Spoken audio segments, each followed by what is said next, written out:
if this is okay, and I'm just kind of curious on the previous question that you mentioned, those 4 things that were provably false. Yes. That were in the, and I'm just kind of curious. I know some of these guys, we've been following some of you guys. I'm curious if there's any national media who actually believe that they were wrong, that those were wrong. Actually, it's a good question, Eddie. So Eddie's one of the, you guys are colleagues, 2 of the top state reps here. And I think that's a good thing to be curious about. Just by show of hands, who here is willing to admit that the Trump-Russia collusion hoax was indeed incorrectly reported by the mainstream media? Is there anybody here able to admit that was incorrect reporting? It wouldn't be really appropriate for us to answer the question. Why not? Why would that be inappropriate? I think it would be inappropriate. What's inappropriate is lying to the public. We're doing our job asking you. Was the public lied to, or did the media report on this set of facts that was provided? So that's a fair question. I actually think that the public was lied to long after the media systematically still understood that this was the product of the Steele dossier. The Steele dossier was a piece of Russian disinformation provided by the Hillary Clinton campaign that was served up to the federal government as a basis for issuing a FISA warrant to then potentially infiltrate a member of the opposition party. If this was Bush and Cheney doing it to John Kerry, this would have been the stuff of scandal, impeachment, and worse. And yet, I think it was an intentional lie that the media said that account, which we now know to be true, was actually the Russian disinformation. Now, Shauna, I would be charitable in my interpretation of that if it were just one instance. Let me give an easier one.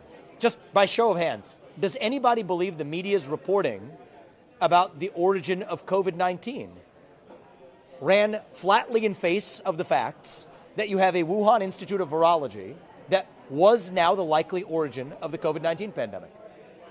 You all said that it wasn't for a long time. By show of hands, was the Wuhan lab the likely origin of the COVID-19 pandemic? Everybody, media or not.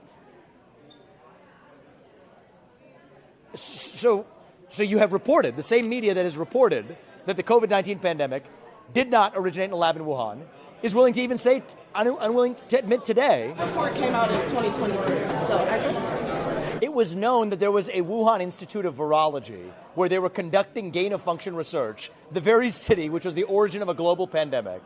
And yet the media's explanation was that somehow it could have been any source other than actually having started in a lab. I just think that that's systematically unacceptable. The Hunter Biden laptop. Is the Hunter Biden laptop story, as reported by the New York Post, which was shut down, had the Twitter account locked for anybody who is even sharing the story of the Hunter Biden laptop found on the eve of the last election? The media reported that it was Russian disinformation on the eve of that election.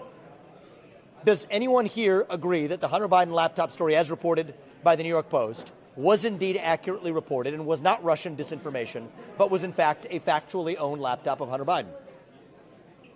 I mean, you got to, man. I mean, your paper reported it. Does everybody else seriously not believe that? I mean, I believe that Hunter Biden is suing Rudy Giuliani over the laptop, so I don't think that's... So you don't believe, so you think that it actually was the product of Russian disinformation, as was reported by the media, that was the basis for suppressing this at the time? Over the Hunter Biden case, yeah. I'm not sure why we're talking about that. Because it was election interference on the eve of the last election. And I think there's the same kind of election interference happening this time around. And I think it's happening, the early waves of it, with respect to the treatment of my candidacy. And I think that is likely to be a major problem heading into the next year unless we're able to openly and transparently acknowledge the mistakes of the past. Without acknowledging the mistakes of the past, I think we are destined for an even more dangerous future. And I do not want to see a repeat of what happened in the 12 to 15 months leading up to January of 2021. I don't want to see that in this country. And I worry we're on a path to far worse than that until we have accountability 360 degrees for the mistakes that were made in that lead up. And the Hunter Biden laptop story and its suppression, Shauna, I do believe was a key part of the lead up to that. I think the suppression of the origin of COVID and the origin of the pandemic was a key part of the lead up to what happened in January of 2021. I think that the systematic suppression of speech in this country, even about debating the lockdowns, was a key part of what culminated in January 6, 2021.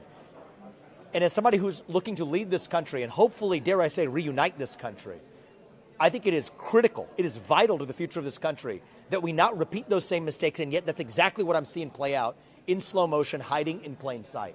And so it's my concern for this country that leads me to run for U.S. president. It's my concern for this country that causes me to raise what aren't some ancient issues to be swept under the rug. I think that history is relevant to what's happening today.